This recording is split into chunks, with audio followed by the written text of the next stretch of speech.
Good afternoon. I'm a licensed clinical social worker and I'm a psychotherapist. I work with parents, children, and about half of my caseload is teachers also. My caseload represents about 20 different school districts in Suffolk County. In the summer of 2012, my elementary school teachers started to report increased anxiety over having to learn 2 entirely new curricula for math and ELA. And that was when I first heard about the change to the curricula to a one-size-fits-all, taking the imagination and innovation out of the hands of the teachers. In the fall of 2012, my phone started ringing. I started getting an inordinate number of referrals of students, a lot of honor students, 8th graders mostly, who were self-mutilating.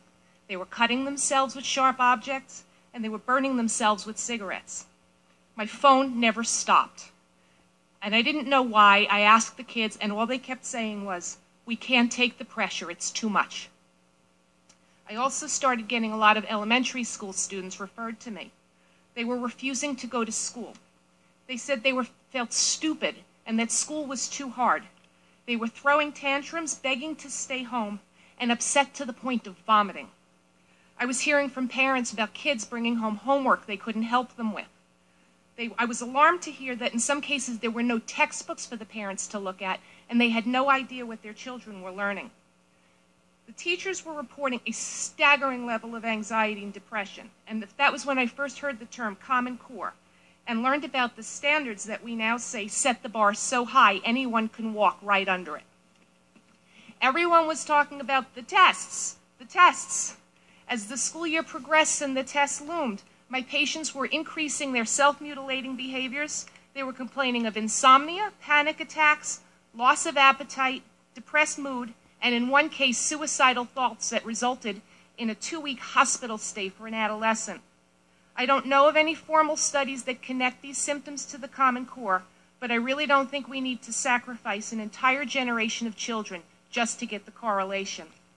The Common Core and high-stakes testing is creating a hostile working environment for teachers and consequently a hostile learning environment for students. When I first heard about the Common Core, APPR, and high-stakes testing, my first thought was, who is going to rate the parents? I see children and teenagers who are exhausted, running from activity to activity, living on fast food, then texting, using social media, and playing games well into the wee hours of the morning on school nights. We have children taking cell phones into the classrooms, tweeting and texting each other all day. We have parents, and yes, parents, who are texting their children during the school day.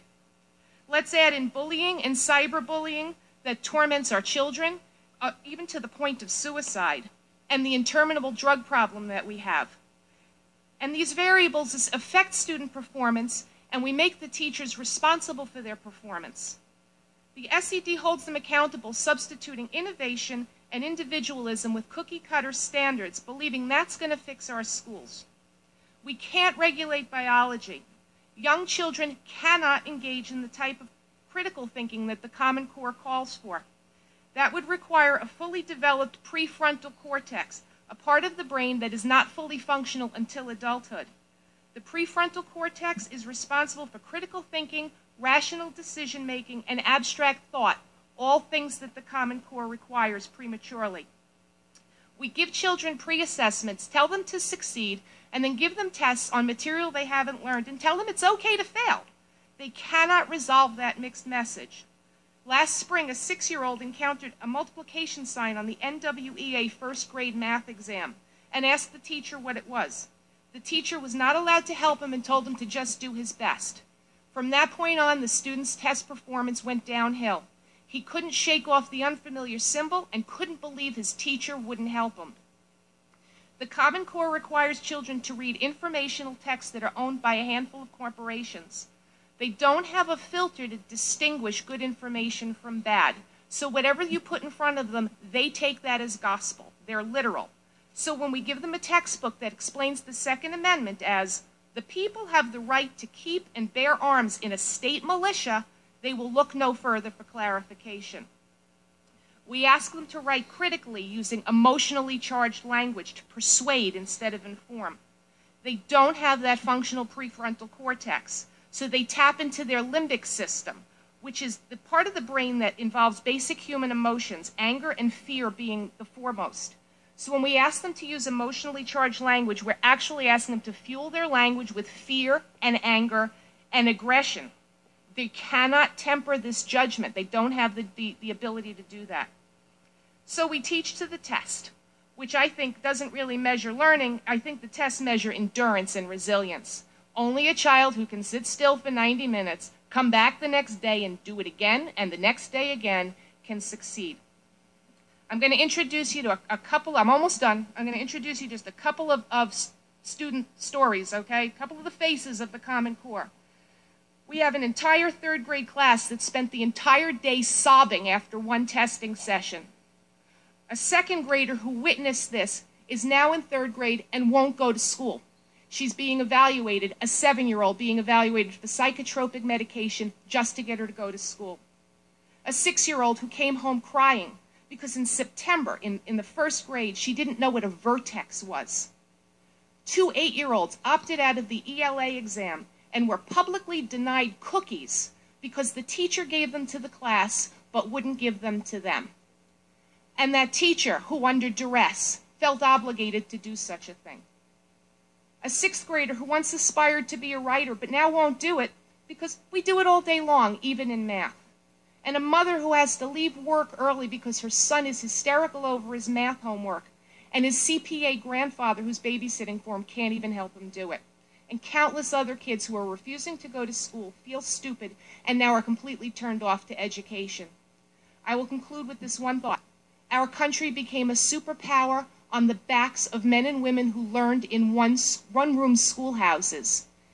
This isn't rocket science. It doesn't take a great deal of technology or corporate or government involvement to help our children to succeed. We need to rethink the Common Core and the associated high-stakes testing and get back to the business of educating our children in a safe, healthy, and productive manner. Thank you.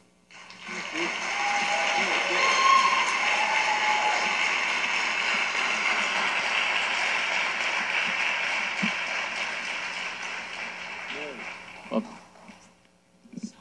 thank you very much for sharing your opinions on this with us today, because this really is, I think, part of the crux of the issue. We can talk a lot about the educational standards and reaching certain standards and everything, but these are human beings. They're not robots. The teachers aren't robots. And if it was as simple as some might want to make it to be, maybe that's what we would have, robots teaching the kids or something like that, because when a child gets discouraged about education, we've lost them at that point. And until we get them back on track, they're just not going to learn the same. They're not going to absorb the information. So I think it's very important that you added that, to add your voice today. Just one quick question. As I've talked to a lot of my constituents, we heard a lot about the testing last spring, and now what I'm hearing a lot about is a kid that most years goes to school, they're excited about a new school year, and now we're ramping up the instruction, because as we know, we started with teaching something, testing something that the children have never been taught, but now we're getting into the teaching side of it and the rapid pace of it, and teachers not feeling like they have the ability to slow it down to make sure all the children are absorbing the information. So I'm just wondering, if you've seen any type of different impact from the testing itself as opposed to the pace of the instruction. The testing, at testing time, I can say that my kids and my teachers were in a total anxiety state. The kids were a wreck. And no matter how many times we sat down and told them they're not really testing you, that scores aren't going to count, this is really about seeing how much you've learned and how well the teachers, it just didn't matter. The kids were an absolute wreck. And the first, I didn't really know about the Common Core last September, but when they were taking the pre-tests and coming in and they kept telling me, I'm taking my final exams on material. Kids who were taking Spanish were looking at a language they didn't even know, and I was baffled, and they were baffled, and I just didn't even know what to say to them at that point. But the anxiety level around September and March, April, when the tests were being given, through the roof. Not sleeping, stomach ache, I don't want to go. Parents who were opting out their kids but terrified to opt their kids out. It was just, and the teachers were a wreck. Okay. Thank you, Al.